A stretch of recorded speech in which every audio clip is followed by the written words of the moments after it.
whose body was like molten gold.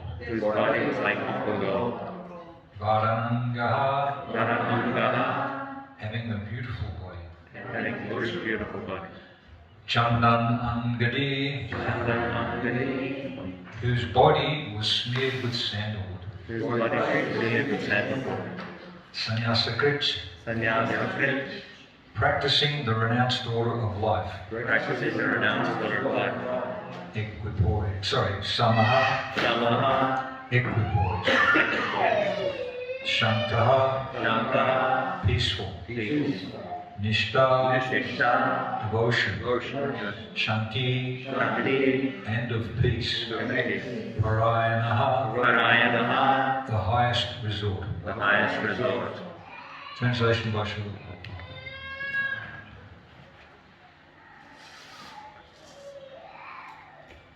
In his early pastimes, he appears as a householder with a golden complexion. His limbs are beautiful, and his body, smeared with the pulp of sandalwood, seems like molten gold. In his later pastimes, he accepts the sannyas order, and he is equipoised and peaceful. He is the highest abode of peace and devotion, for he silences the impersonalist non-devotees.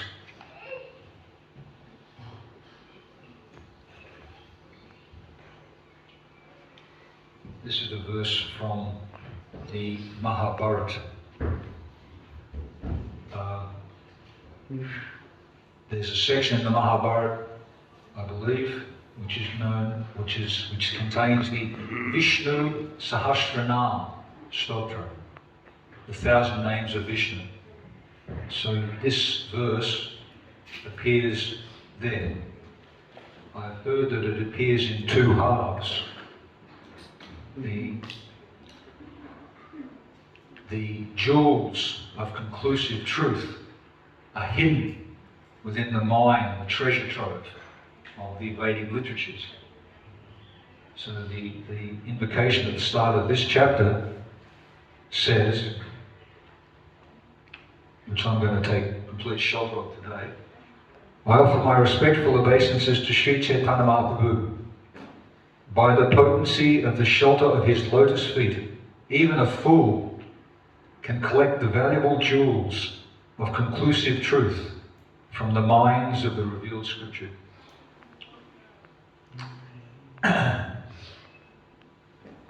was preparing, doing some research for today's class. Today is the anniversary of Srila Prabhupada taking sannyas. Oh, wow.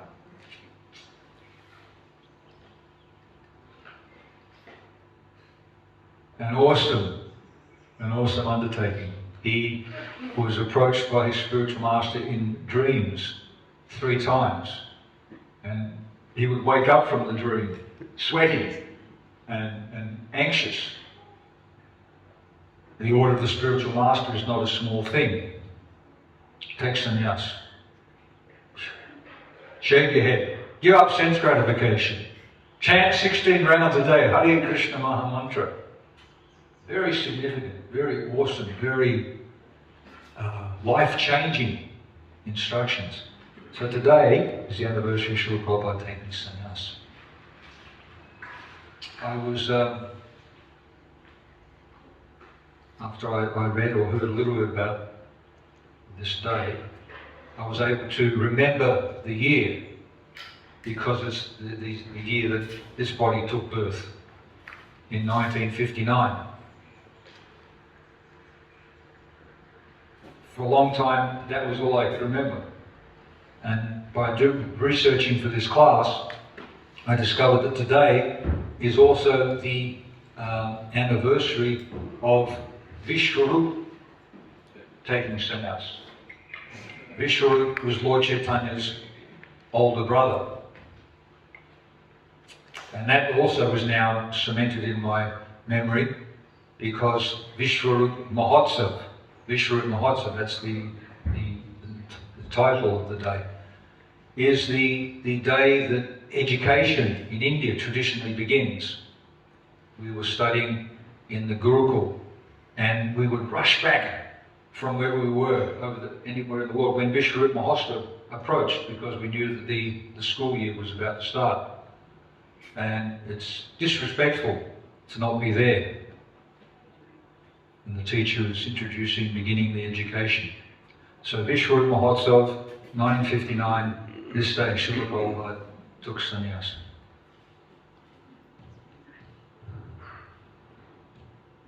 The verse that we have on the board describes Lord Chaitanya,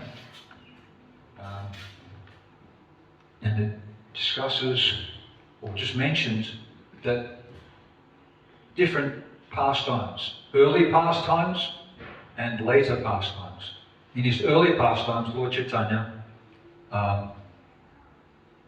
exhibited the childish proclivities of being a very intelligent, very smart, very precocious child. He would display his supreme intelligence. Krishna, when he went to school, he learnt the 64 arts in 64 days. The 64 arts are described in the Brahma Samhita. The art of applying gopi dots, the art of applying tilak, the art of playing musical instruments. One musical instrument described is different jars with different amounts of water, and being able to make beautiful music. In Indonesia they have a gamelan, they're all beaten pieces of tin, and they're incredible, sweet, lilting, lofty, heart-satisfying music comes from, but you have to have the art. So Krishna went to the school, and in 64 days he'd mastered all those 64 arts. Lord Chaitanya loved to study. He loved to study. He got the letters, the names, and he would just spend hours writing Rama, Krishna, Murari. He just loved to study. And some of his pastimes, he would meet various associates or scholars, and he would debate with them. Once Srila Prabhupada was asked, when the discussion was talking about sport, and he mentioned that his favourite sport was debating.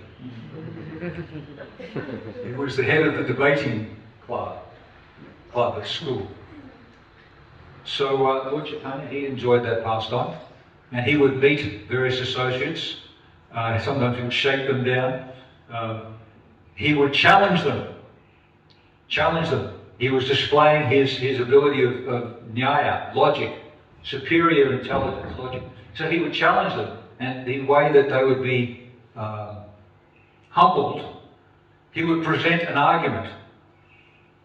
He would present a proposition. Krishna is bluish colour, and he has a threefold bending form, and then he would challenge them. You defeat that. Here's a proposition. You show that this is incorrect. They would try. He would then defeat it very soundly. And then he would say, there's something wrong here. Re-establish it. And then he would re-establish his argument in a better way. He did this with the Atmarama verse. Some of the best scholars, they managed to get 18 different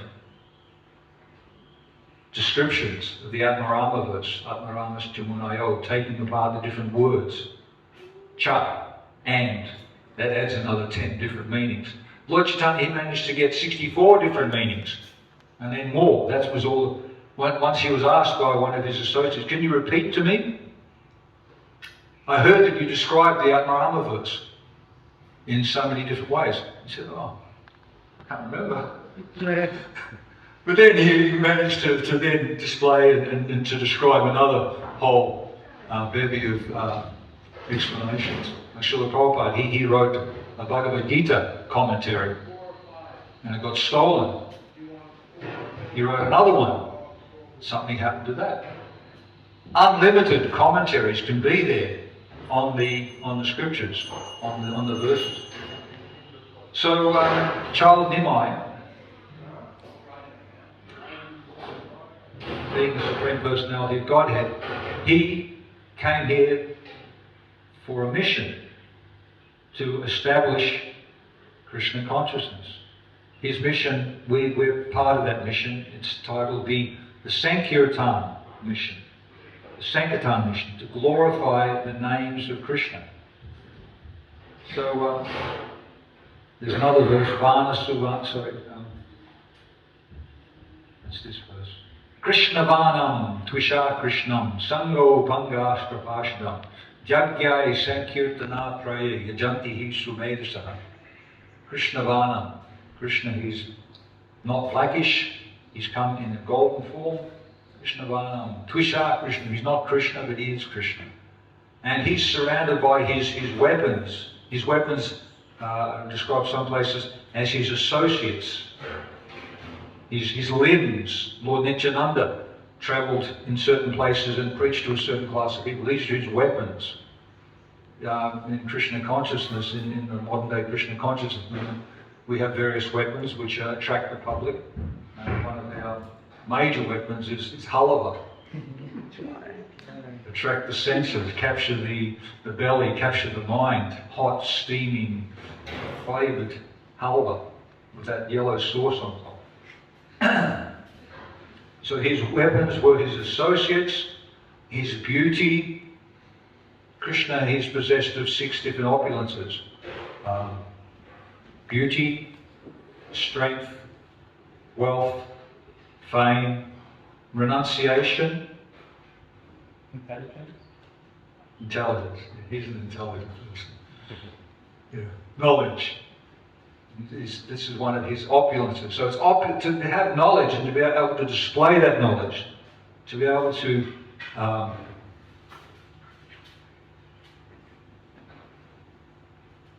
have an intelligent conversation.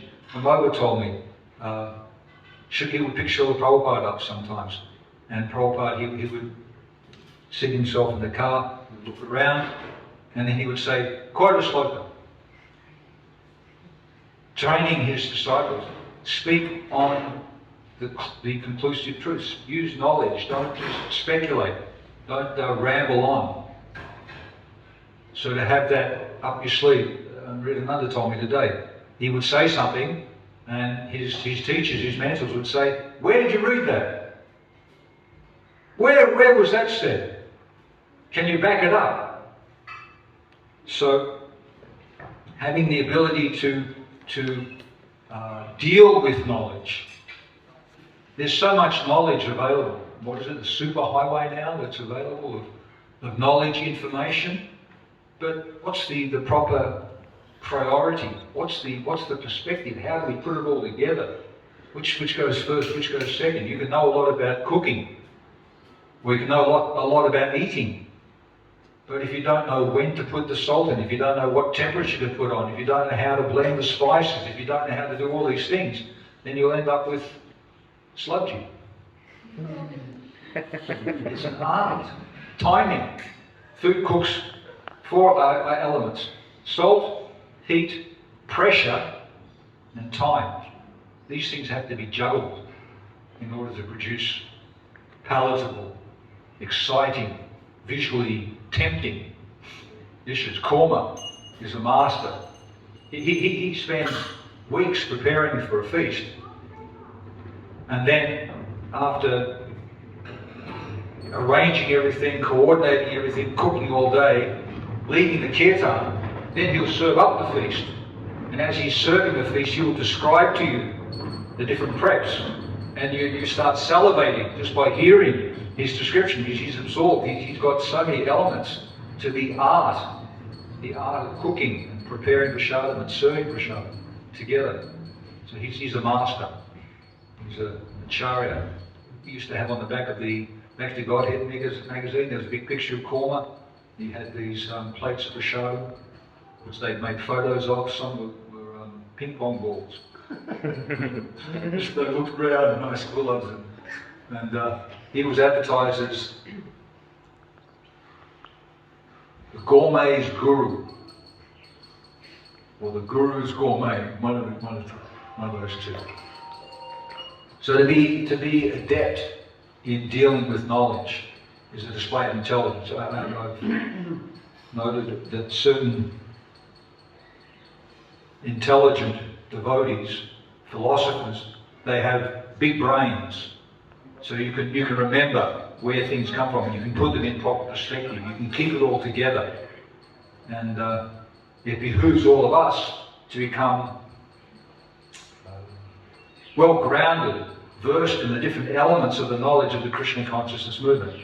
We're part of this mission. We should become suitable instruments. We should get trained up in knowledge, so that when we're talking with others, when we're hearing, we understand what's going on. We don't have to go back. Can you repeat that? What was that you just said? Where did that come from? What are you talking about? Because sometimes you sit in class and it's like in one ear and out the other ear. I remember I'm lucky to grasp and to keep one idea, one concept in my mind. So to deal with knowledge, when you go to school, you get trained.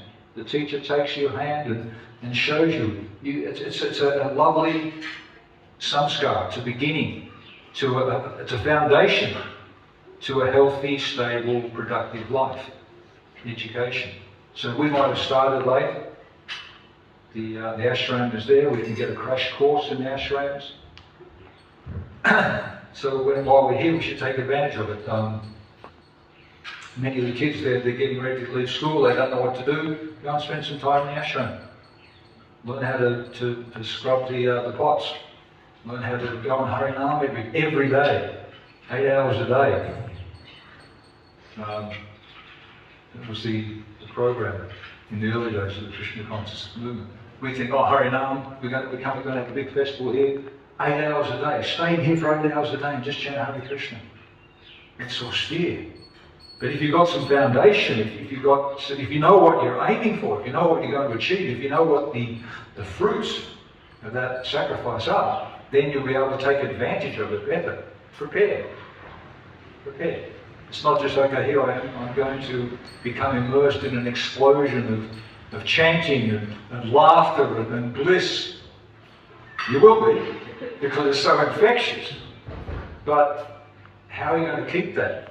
And how are you going to navigate the depths of it? How are you going to actually understand the feelings that are generated and be able to take it home with you and to foster it, to nurture it, and to be able to share it? That requires some regulation, some studies, some acquiring of knowledge, hearing from the experts. So Nimai, baby Nimai, this was part of his early pastimes. And at one stage, he was forbidden to study. He didn't have anywhere else to go, so he was just running around and spraying dust on people. And he wasn't like Krishna passing urine on the floors of the houses when he was thwarted in his endeavours. But he would go to the Ganga and he'd wrestle with and he would sprinkle water on the Brahmanas when they were trying to practice their Gayatri and focus. He would do all sorts of rascally things. This is the sign of good intelligence. An intelligent person knows how to manipulate mum and dad, how to just get things their way. So we have to be more intelligent. We have to outwit them.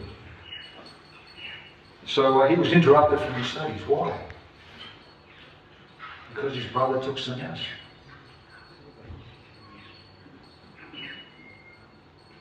His elder brother, Vishnu, was disinclined to engage in family life. He heard that his parents were going to arrange his marriage. He shot through.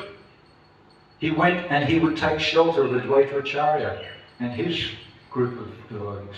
He would take shelter. Chaitanya Bhagavat describes that because he was an incarnation of the Supreme Personality of Godhead, he's an incarnation of Lord Nityananda, Shankarshan.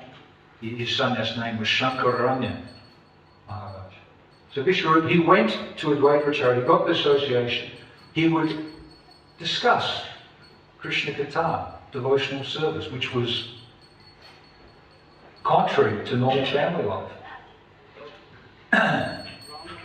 Chaitanya Bhagavat describes that they relished his association because it would just pour out of him. This is Hari Katha. It's just talking about Krishna all the time. Mother Sachi, she got upset that it was by the association with Advaita that Vishnu had taken sannyas. She had a grudge against Advaita for a long time. Nimai, he was sent, go and bring your brother home. So he would go into the association of devotees and he would just charm them, his beauty. They would become enamored by the beauty of Nimai coming. Sure, come home. Vishrup eventually took sannyas, and Mother Sachi and Jagannath Mishra, they were devastated. They have kids, and they do the right thing. You feel good, but sometimes their son took sannyas. Nimai tried to pacify them by saying, he's become a jewel, the glory of your family, for a son to grow up and become committed to searching after the absolute truth and to be able to be like an asset to society. This is glorious, but no, they weren't going to be pacified by such an argument. Just like the gopis were not pacified. Would have repeated the message of Krishna. Krishna said, I'm always with you, I'm in your hearts. I've never left you. Pull the other leg.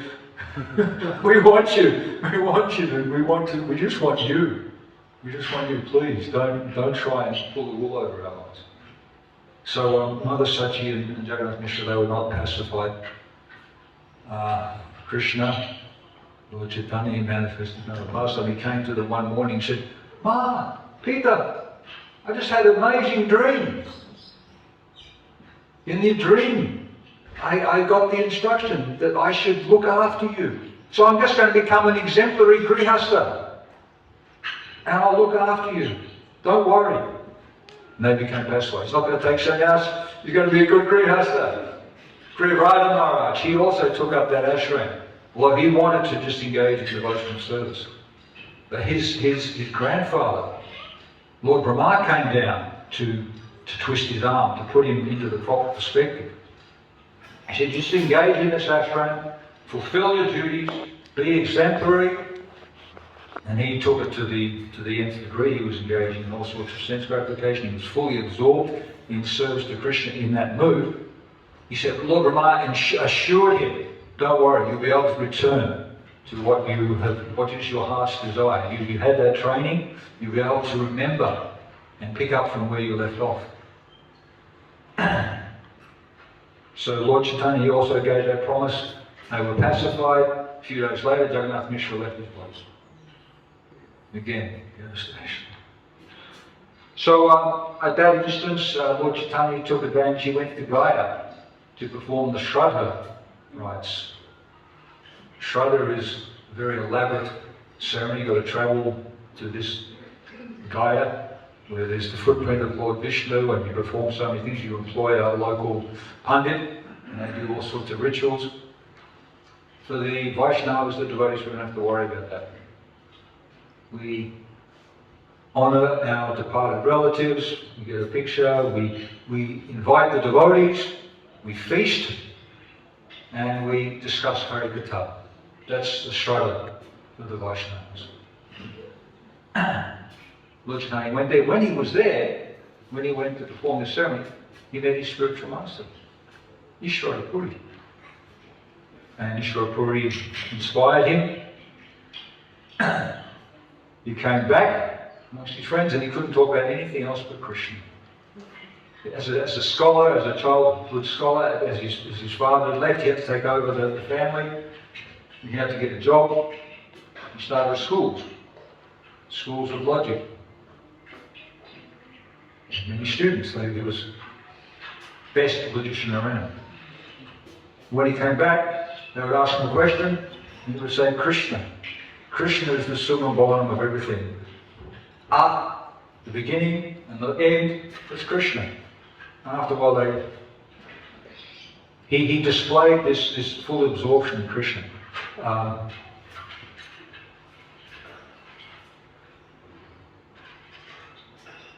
So, as a grihastha, he married twice. His first wife bitten by a snake, and eventually his latter pastimes. He approached them. In his latter pastimes, as is first described, he, how is it mentioned, practicing the renounced order, accepted the renounced order. He took that position. Why did Lord Chaitanya take sannyas?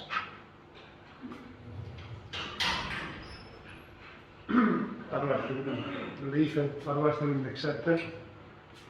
To gain authority. Yeah. Yeah. He was obviously very, very attractive, very qualified.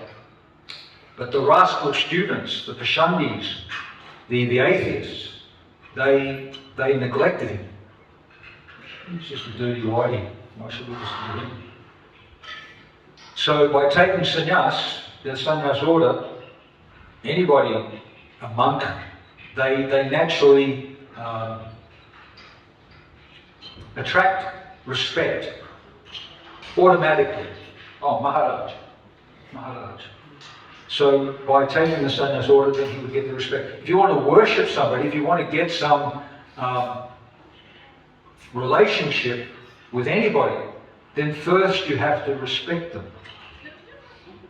Mukunda Maharaj, he has a very beautiful little sentence in his miracle on 2nd Avenue, 26 2nd Avenue. He learned a lesson and he encapsulated that lesson. It takes a long time to learn to love someone. Even longer to learn what will please them. So instant respect, sannyas order. And then, if people are going to take notice, then they can start to inquire, they can start to gain some access to the knowledge, to the realization that such an order, spiritual, an ashram entails. The different ashrams, there are different qualities that are associated with them. Brahmacharya ashram is swadhyaya, studying, learning how to depend upon a spiritual master, or rendering service, and austerities. The grihastha ashram is characterized by giving in charity and a few other things. The brahmacharya ashram, those qualities, then they carry on into the grihastha ashram. To give charity is a major item of the grihastha ashram. You shouldn't eat. You're at home, you're cooking, you shouldn't eat until you've gone outside the house, once it's all prepared, and yelled out, "Is anybody hungry? Please come and eat." 3 times. It's the duty. You have facility, you have access to all this, so you have to feed others. Charity. And then the Vanaprastha ashram is to, the characteristic of Vanaprastha ashram is to perform austerities. Perform austerities to help to unravel all of that attachment to the family, to facilities, to home, which is developed in the grihastha ashram. Perform austerities, penances, live in the forest with matted hair, eating roots and nuts, and wear tree bark for clothes. Vanaprastha ashram is not really understood, it's not really developed. It's enough to, and that's also in stages. The Vanaprastha ashram, first off, you detach from the normal family business. All of your child raising and bank balance accumulating, that's come to an end. Put that aside, and you just spend time with the help of your good wife to perform austerities, to study, to go more into the scriptures. And then slowly you move away from home. You find a little pad on the outside of town. You live there, and occasionally you get some good stuff brought to you. Then after that, then you start to wander. Sannyas, the character of sannyas is fearlessness. You've developed the understanding and knowledge that Krishna is going to protect you to the stage you can wander through the forest. There's one verse in the Bhagavatam that says, if you have faith, you should be able to run through a forest with your eyes closed, and not bump into any trees. So develop the stage of fearless where you know that Krishna is always with you. You're never alone.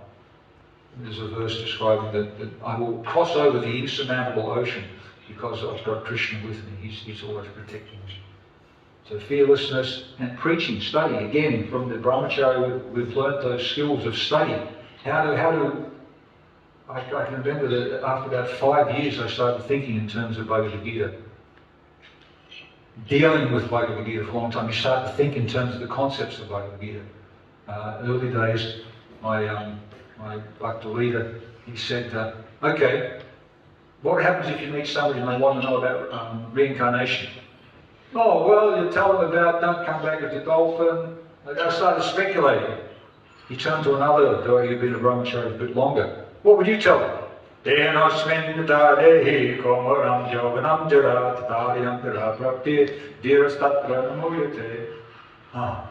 Conclusive truth, spoken very, very eloquently. When the embodied spirit soul passes in this body from boyhood to youth to old age, likewise you'll pass into another body at death. The sober person, the dhira, is not bewildered by such a change in the body. So start to think in terms of the scriptures. So the sannyasis, Prabhupada, he makes a comment that never before in history were sannyasis involved in weddings to harken back to that joy, that pleasure of the Grihastha ashram. You've been invited to a wedding, the ladies buy another new sari, they add it to their wardrobe of 50 or 100 saris, they wear it on a special festive occasion, they're strutting around and they're just socialising. And then the import of the connection, the beautiful ceremony that's presented, the 7 steps taken together, that you should be an emblem in your family, you should charm your family members, you should just so many different elements which are attractive in the Grihastha ashram. So the sannyasi it has never been involved. Srila Prabhupada, one of the first things he did, he arranged a marriage. Jamuna and no, that wasn't the first one. It was Maharaj and his wife, Janaki. Yeah. Yeah. Yamuna was the sister. They got initiated one day, and then 2 or 3 days later they got married. Yamuna helped Prabhupada cook the feast. That's right. That's their sisters. Yeah. She was there all day, scrubbing. Scrub one pot. Is this good enough? That's great. You can see there's a little bit of black there. Come back. Oh, it's almost perfect. Perfect. It's just a little bit more so. And then he asked, Prabhupada asked Jamuna to make a dough. And she was going to prepare the dough for making samosa. Meanwhile, she spent most of the day washing the pot, cooking. And cooking starts from keeping the pots clean. The pot washer is a glorious person. Because and I've heard from some realised pot washers that my service is so valuable. If I don't wash the pots, then the cooks can't cook. So you cook them nicely. They say bash the pots, knock all of the dings out of them. And yeah, I was in the temple, and after 2 or 3 weeks, I was asked, well, okay, this is my service for you. Can you wash all the pots in the deity kitchen? 2 or 3 hour endeavour, all the little pots finished. Came back in the morning. They said, Prabhu, can you go back in and do it all again? You didn't do a very good job. I don't think I was asked again. So to wash the pots, and then you've got the lovely service like that. Do you remember she spent all day washing the pot, and then she made a dough, and in the meantime Prabhupada prepared 14 or 15 exquisite preparations.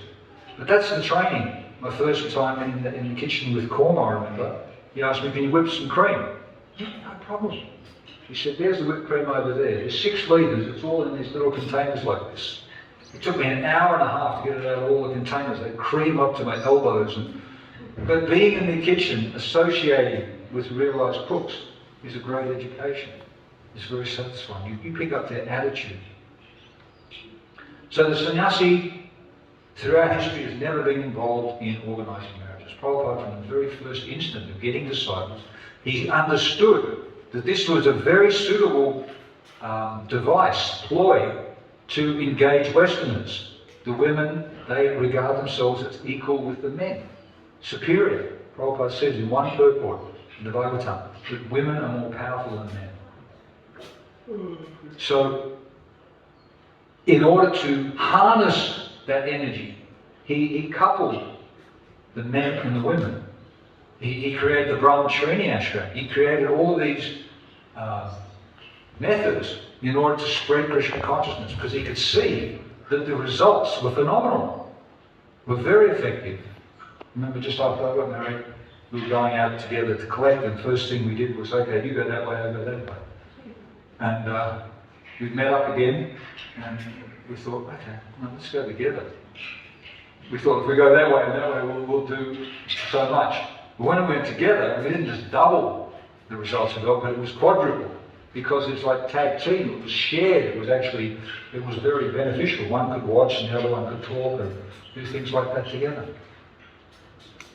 So Prabhupada, he harnessed that energy, that mood of the times. And his sannyas ashram was exemplary. My Guru Maharaj, he was getting some much needed rest after his phenomenal travelling and preaching. So his rest is to go to the swimming pool.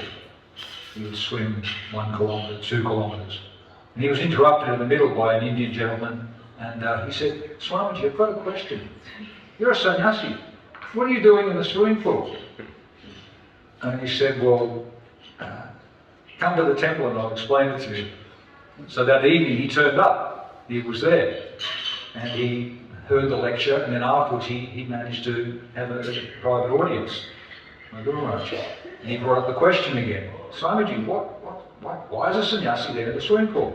Aren't you supposed to be studying the Vedanta and preaching and travelling? So Guru Maharaj got an inspiration. He said, you see that drawer over there? Open it up and grab the passport. And the gentleman found the passport, he carried it out, and it flipped open. 83 pages full of passport stamps, visas. He said, you're well travelled. Okay, fulfilling the obligations of the ashram in a modern day way. And to get the fitness, we should keep body and mind and soul together. We should remain fit to do service. If you're fit, if you've got some power, you can do stuff. If you're weak and you just things that you just don't do them, you balk at doing them. But if you're fit and you're strong, then just easy, fly through it. So the sannyas ashram, Srila Prabhupada, and in an exemplary way, travelled around the world 14 times in the last 12 years of his life, the fag end of his life, and established his Krishna consciousness movement. So today is the anniversary of that event, and there's a little snippet of information. Prabhupada, when he was still in this Grihastha ashram, one of his godbrothers or associates, Dr. O.B.L. Kapoor, he met him and they had a little discussion, and he asked Srila Prabhupada, because he understood, Aboy, his name, Aboy Charan. He asked him, okay, you're a chemist, do you have any formulas for how to develop love of God? And Prabhupada immediately said, yeah. So he said, can you tell me? So Prabhupada said, Trinadapi Sanichena Taroriva Sahishnana Manena Mananeda Kirtanya Sadari. So that godbrother took that and he made a comment later. I can understand he had deep implicit faith in the holy names. Here's a person who's qualified to spread Lord Chaitanya's mission right over the world. And Srila Prabhupada also translated the Hare Krishna mantra. My Guru Maharaj asked him, what does the Hare Krishna mantra mean? There's many different things on it, Radharani or energy of Krishna, Krishna or Rama, please engage me in the service. So Prabhupada's translation at that instance, my Guru Maharaj was, my friend, my friend, my friend.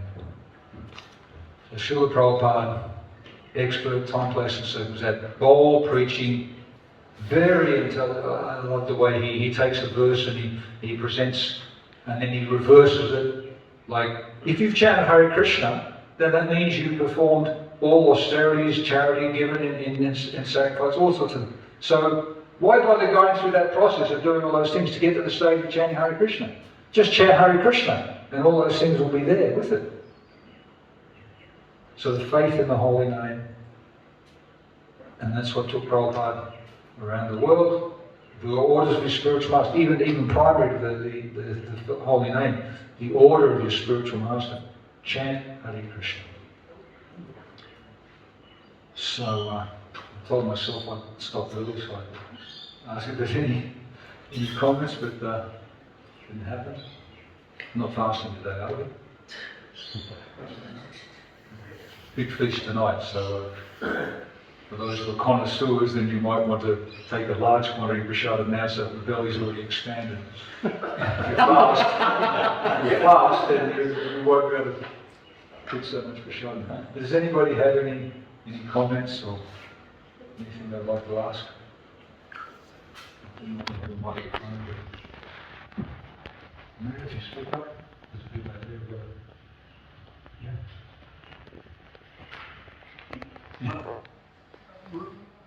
Speak loud. I heard Prabhupada say that swimming is better than yoga. Is that exercise every muscle in your body, as well as forces you to breathe too? Yeah. And also Prabhupada said push-ups as well.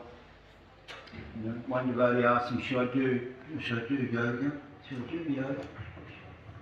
Prabhupada said, should I do yoga? And Prabhupada said, no, try this. Prabhupada didn't know what the exercise in English was, and he got down on the ground and he did a push-up. You don't need dumbbells, just do some push-ups, you know. One question I've got there, there's 4 things that you don't do in Kali Yuga. 5, sorry. And one of them is take sannyas. So why did Lord Chaitanya and Prabhupada take sannyas? I was sort of expecting that question. I'm written under, he's my exercise guru, so his statements about Prabhupada doing push-ups and swimming, I take them as very, very authoritative. He's a very powerful example of a good exercise. The 5 things which are forbidden, to sacrifice a cow, to sacrifice a horse, to, if the lady, if her husband dies, for her brother-in-law to impregnate her, that's forbidden. And to take sannyas. Sheen, do you know what is the 5th thing? 5 things forbidden. So the type of sannyas that is forbidden is the ekadanda sannyas, the Mayavadi sannyasi, or the bogus guru, the guy who's wearing orange but he's got 3 wives and he's engaged in sense gratification. Offering flesh to the forefathers. Offering flesh to the forefathers is the 5th thing that's forbidden in Kali. Yeah. So, do it properly. And Prabhupada set an example of travelling all around the world, getting gifts, arms full of rings and watches, but taking them one day and giving them away the next day. Using everything in Krishna's service. Using your last breath in Krishna's service, translating the Srimad Bhagavatam up to your last breath. So that's the proper meaning of sannyas. And it's actually said that in the Bhagavad Gita, chapter 6, that without the proper mood renunciation, sannyas is useless. So even in the grihastha ashram, you can be practicing sannyas. In the grihastha ashram, you can be practicing brahmacharya. By renouncing the attachment, we're talking about attachment to the fruits of the activity, for oneself, giving up sense gratification. So that's recommended. There used to be a t-shirt in the early days. On the front it said,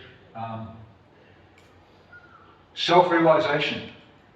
It's an innocuous type of t-shirt. On the back it said, not sense gratification.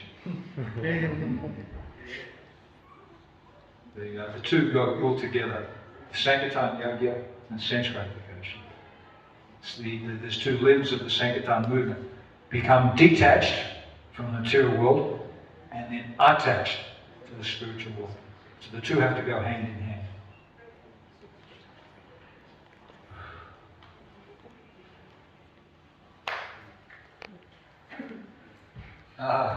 Vaishnav is a dependable source of questions and comments. That one doesn't work so well.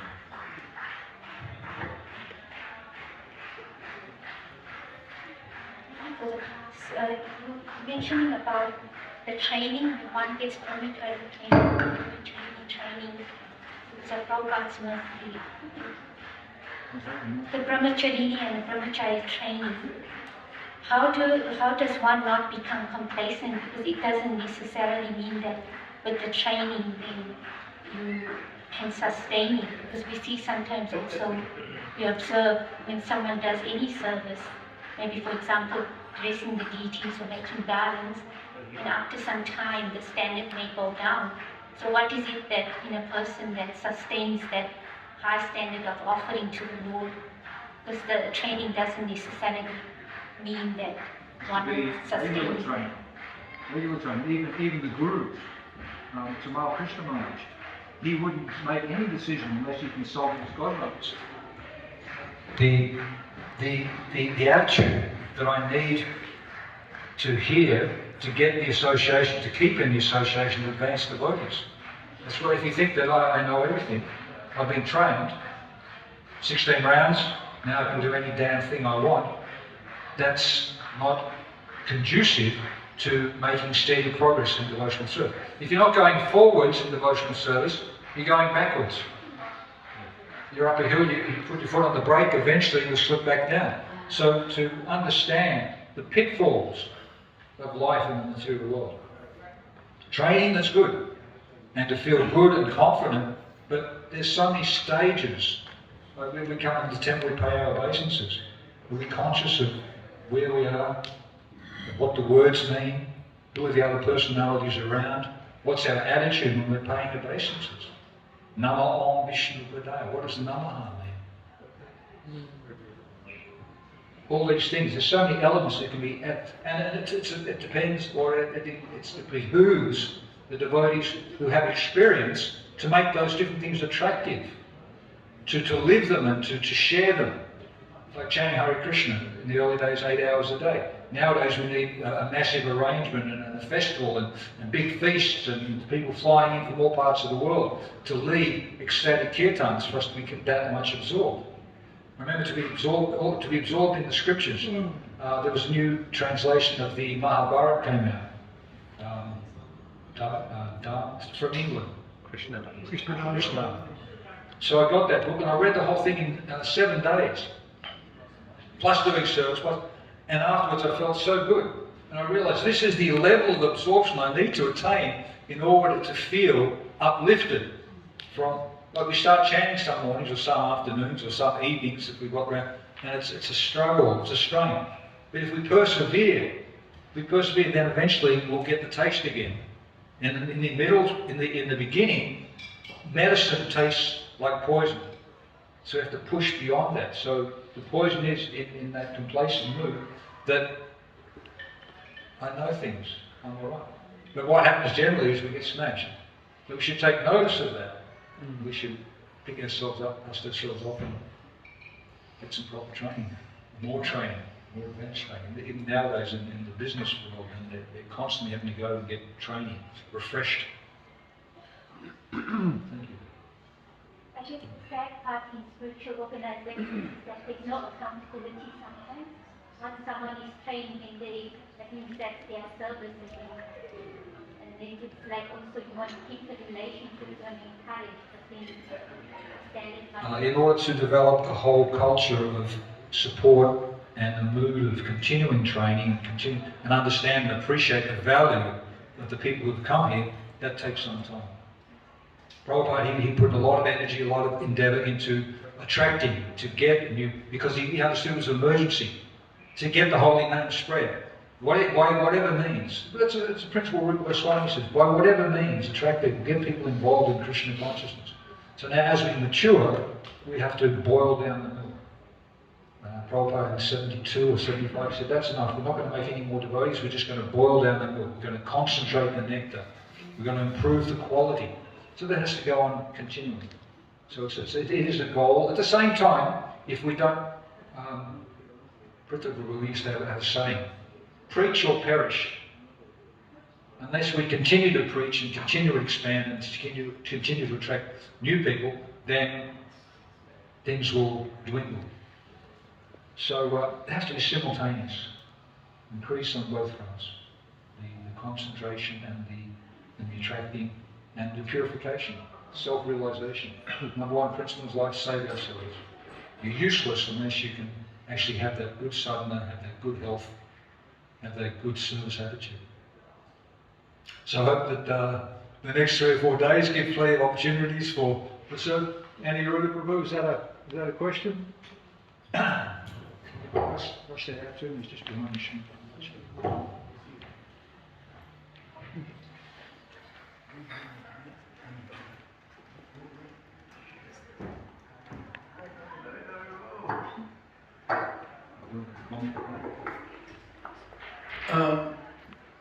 Thanks for the nice presentation, Shanti.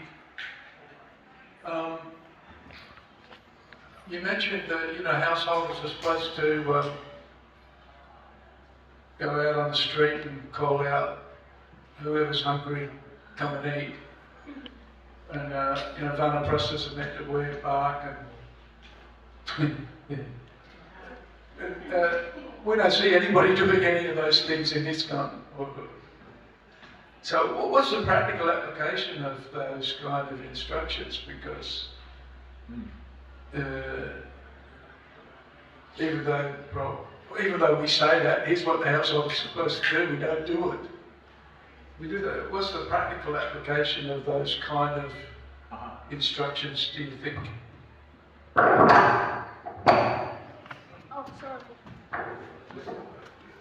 Hare Krishna. We don't see visible displays in those colourful descriptions of our behaviour like that. But opening restaurants, providing prasadam on every street corner. There were some devotees from olden times, if they knew that if you could feed so many people, you get so many benefits. They couldn't afford to feed so many people. They got a bag full of breadcrumbs, and they went out and spread it on the ground. They fed 10,000 ants. With intelligence, with understanding the scriptures, we should be able to see the different options that are available in order to fulfill the verses, to fulfill it. So, feeding people, I said also giving in charity. There's 4 items that one can give in charity, but not just hanging out for people's wealth, for their money. That's one of them. There's words. That's an item of charity. There's intelligence. That's another item of charity. And one's life. You can give any of those 4 things, and that's charity. So I remember Satbush, he was spending 7 days a week, 6 days a week, full on in the temple. On the 7th day, he would go and earn some money at the markets. So you give your life. So there are ways that we're fulfilling. We just have to be smart enough. Understand, just like chanting 16 rounds and doing service all day and feeding our family. You have to be intelligent enough to understand how to do that. It is possible. If it's not possible now, like one devotee got married, and he asked, what about my reading? He said, in 10 years' time you can get back to that. And you should have done a lot of reading in your brahmacharya ashram in the early days. That Mahaprabhu said he did most of his reading before he joined the temple. So you have to work it out. It's possible. Anything's possible. What did Prabhupada say?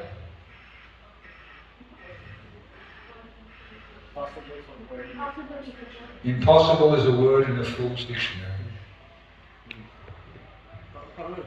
You didn't speak about the tree bark part of the question. The tree bark, what's a word? Another one of my teachers, we should wear nice clothes. We should wear nice clothes. The nicest clothes are the dhotis and the saris.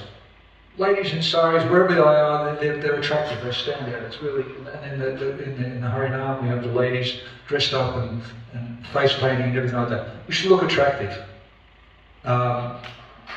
It's very difficult to wear a dhoti. People say, how do you wear a dhoti on a plane? You get stuck everywhere. No, every woman knows. You put your hand on it. You just, when you're walking up the stairs, you lift up. There's ways of being a bit more sophisticated the way we deal with our dress. We don't just plonk on an old pair of jeans that have been sitting around the cupboard for weeks, that can practically walk themselves. One devotee, he was glorified that he's the only devotee that has been seen who is able to wear smart, casual clothes well. You have to develop a dress sense. You have to be able to look good. And if you feel comfortable, I was in Pitt Street Mall distributing.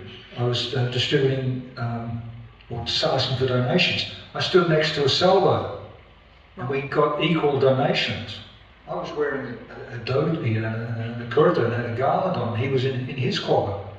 So if you're comfortable in what you feel, what you wear, then you'll dress nicely. If you're not comfortable, then try and learn how to dress. My mother used to refuse to go shopping with me because I didn't know how to dress properly. I'm still struggling, but slowly with a bit of help, we can dress properly. And that's the attractive thing. The bark's attractive in the forest. You get your good quality bark, the soft bark that's not going to irritate you. Can we talk about it later? Yes? All right. Thank you. Okay. One last question. When do people know when to take that transition into sannyas? And is there a certain level of competency one has to have before making that transition? Sure. I've heard from gurus nowadays, Prabhupada said that he would not give sannyas to men unless they were in a happy household situation. And now the GBC has even mandated that means that there has to be sufficient provision, $100,000 in a bank account, everything like that for their partner. So how do you know when to do it? Often nowadays, because as I said, even Prabhupada, he balked at it. It was like an awesome thing. When you're encouraged, when you're supported. Nowadays, to get on the sannyas waiting list, it's a 5-year examination period. So it's being scrutinised now. It's much more controlled. It's not just, okay, throw the caution to the winds and just, okay. When I joined up, I got initiated after about 3 months. And Prabhupada in the early days, people got initiated after being in the temple for 1 day. When I get initiated, who's Krishna? Okay, you can get initiated. So I joined the temple, and another brahmachari, he blooped. And so I put on his saffron cloth and strutted down into the temple. And you realise what you're doing? You could get away with things in those days, and somehow or other you can. But nowadays, no, it's much more caution, and there's support, and there's standards. So you have to go through the proper procedure. Thanks. And then you have to, as Vaishnava was saying, get the proper training, you have to continue being trained. Okay. Thank you very much. Srila Prabhupada Sannyas Anniversary Ki Jai. Srila Prabhupada Ki Jai.